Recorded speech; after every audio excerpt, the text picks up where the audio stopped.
ഇന്ന് കൊച്ചുള്ളി ഇട്ടൊരു പോത്തിറച്ചി കറി. പോത്തിറച്ചി എന്ന് പറയുമ്പോൾ നമ്മളെ കടയിലെ പോത്തിറച്ചി അല്ല കേട്ടോ.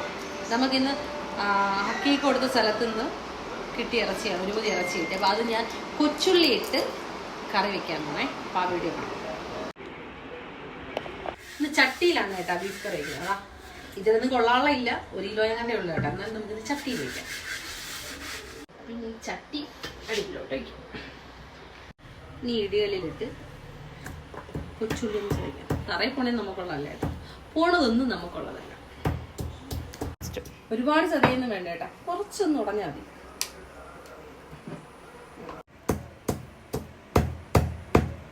പിന്നെ ഒരു ഭംഗിക്ക് വേണ്ടി നമുക്കൊരു സവാളയും കൂടെ ചേർത്ത് കൊടുക്കാം കേട്ടോ. എൻ്റെ ഒരു സമാധാനത്തിനാണ്, അല്ലെങ്കിൽ രസമില്ല എനിക്ക്. സവാള ഒരു ഭംഗിക്കാണ് കേട്ടോ. നിങ്ങൾക്ക് വേണമെങ്കിൽ ചേർത്താൽ മതി. വെറും കൊച്ചുള്ളി മാത്രമാകുമ്പോൾ എനിക്കൊരു സമാധാനമൊക്കെ. ഇനി ഒരു 4 പച്ചമുളക് ഇങ്ങനെ കീറിയിട്ട് കൊടുക്കാം കേട്ടോ. ഇത് ഓപ്ഷനിലാണ്, നിങ്ങൾക്ക് വേണമെങ്കിൽ ചേർത്തത്. ഞാൻ ചേർക്കും കേട്ടോ. നല്ല നാടൻ തക്കാളി അതിങ്ങനെ എടുത്ത് വെട്ടിക്കീറി ചണ്ടാമണ്ട വെട്ടിക്കീറി ഇടുന്നു. ഇഞ്ചിയും വെളുത്തുള്ളിയും കൂടെ ചതച്ച് വെച്ചിട്ടുണ്ട് കേട്ടോ. ഇനി നമുക്ക് പാചകം തുടങ്ങാം. വരും. ചട്ടി നല്ല ചൂടായിട്ടുണ്ട്. ആ ചട്ടിയിലോട്ട് നല്ല വെളിച്ചെണ്ണ നല്ല തണുപ്പായതുകൊണ്ടാണ് കേട്ടോ ഇങ്ങനെ കട്ടയായിപ്പോയി. കുറച്ചുകൂടെ വീത്താം. ഇനി ഞാൻ പിശുക്കാണെന്ന് നിങ്ങൾ പറയില്ലേ. ഇനി നമ്മളെ ഉലുവ ചൂടായ എണ്ണയിലോട്ട് ഉലുവ ഇട്ടു. ഭയങ്കര ഭംഗിക്കാണ് എയർ ടൈറ്റൊക്കെ മേടിക്കണം കേട്ടോ. തുറക്കാൻ 2 പേര് സഹായം വേണം. തുറക്കുമ്പോൾ അതിൻ്റെ സാധനം എന്താ ഇങ്ങനെ ഇരിക്കും. പിന്നെ അവനെ എടുത്ത് വെച്ചിട്ട് തിരിച്ച് ഈ അടപ്പിൽ വയ്ക്കണം. അടപ്പിലിങ്ങനെ വയ്ക്കാം. വെച്ചിട്ട് വലിയ ജീരകം, പെരുംജീരകം എന്ന് ഇവിടെ പറയും, നിങ്ങളുടെ നാട്ടിൽ എന്തിനു പറയുന്നത്, അതും കൂടെ ഈ ഉള്ളിയെ കുറിച്ച് അകലം അങ്ങോട്ട് ഇട്ട് കൊടുക്കും. എല്ലാം ചൂടായിട്ടുണ്ട്. അതിലോട്ട് ഇഞ്ചി വെളുത്തുള്ളി പേസ്റ്റ് ഇട്ട് കൊടുക്കാം. നിങ്ങൾ ഇങ്ങനെയുള്ള വെക്കുന്നത് എനിക്ക് അറിഞ്ഞുകൂടാ. നിങ്ങൾ വെക്കുന്ന രീതി എനിക്ക് കാണാൻ കഴിയും. ഞാൻ പല രീതിയിൽ വയ്ക്കും കേട്ടോ ബീഫ്. ഇനി ഇതിലോട്ട് അരിഞ്ഞ് വെച്ചിരിക്കുന്ന ഇത്രയും സാധനം തട്ടും. പിന്നെ അന്ന് ഞാൻ മറന്നുപോയ ഐറ്റം കറിവേപ്പില ഇട്ടിട്ട്, ഞാൻ വിചാരിച്ചൊരു പൊട്ടിൽ കറിവേപ്പില ഇട്ടാൽ പൊട്ടിയില്ല കേട്ടാ, എനിക്കബദ്ധം പറ്റില്ല. എന്നിട്ട് നമ്മൾ അങ്ങോട്ടും ഇങ്ങോട്ടും ഇങ്ങനെ ഇളക്കിക്കൊണ്ടേയിരിക്കും. എൻ്റെയൊക്കെ സാധനം മേടിക്കാൻ പോലും സിപ്പൊക്കെ ആയിട്ടുണ്ട് കേട്ടാ. സിപ്പൊക്കെ പിടിച്ച് നല്ല ജോളിയായിട്ട് നമുക്ക് ബീഫ് കറി വയ്ക്കാം. അയ്യോ, നമ്മൾ ഉപ്പിട്ടില്ല. വാടാൻ വേണ്ടി നമുക്ക് ഹോം ക്രീം കുടിച്ചാൽ പെട്ടെന്ന് വാടണേ. അപ്പം എന്തെങ്കിലും അടുപ്പി വെച്ചാൽ ഇതൊരു ചടങ്ങാണ്, ഇങ്ങനെ ഇളക്കിക്കൊണ്ടേ നിൽക്കണം. അത് ചട്ടിയിലാവുമ്പോൾ ഇത്തിരി കൂടെ ഇഷ്ടം കൂടുതലാണ് കേട്ടോ. ഇനി മഞ്ഞപ്പൊടി ഇടാം.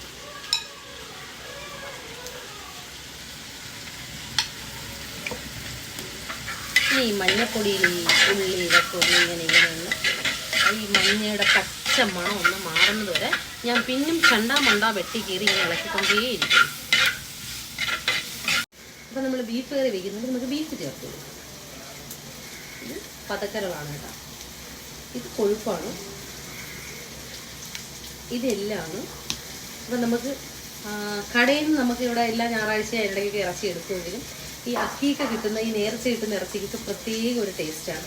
അതുകൊണ്ട് ഞാൻ ആ സാധനം ഫ്രിഡ്ജ് വയ്ക്കാൻ നിൽക്കില്ല, അപ്പോഴും തന്നെ കറി വയ്ക്കും കേട്ടോ. നിങ്ങളും അങ്ങനെ വെക്കണം കേട്ടോ. ഭയങ്കര ഒരു ടേസ്റ്റ് ആയിരിക്കും ഈ ഇങ്ങനെ കിട്ടുന്ന ഇറച്ചിക്ക്. ആരാ പറയുന്നത്, എന്തേലൊക്കെ ഉണ്ടെങ്കിലും നമുക്ക് ഫ്രീ ആയിട്ട് എന്തെങ്കിലും കിട്ടുന്നതിന് പ്രത്യേക രുചിയല്ലേ. അപ്പം നമുക്ക് ഈ ഇറച്ചി ഈ കൂട്ടിലോട്ട് ഇടാം.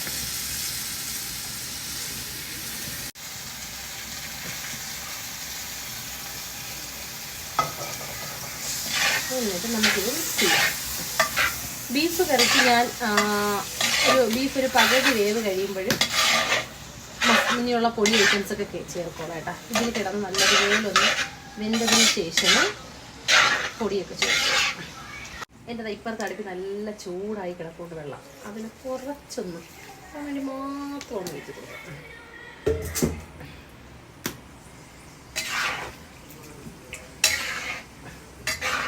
എപ്പോഴും നല്ല തിളച്ച വെള്ളം വീട്ടിൽ എനിക്ക് വരും. തോനെയല്ല, കുറച്ചൊന്നും കേട്ടോ, കാരണം വെള്ളം അതിൽ നിന്ന് ഇറങ്ങും. അപ്പോൾ ഇനി ഇതൊരു 10-15 മിനിറ്റ് വേവിട്ട് നമുക്ക് റെസ്റ്റ് ചെയ്യാം.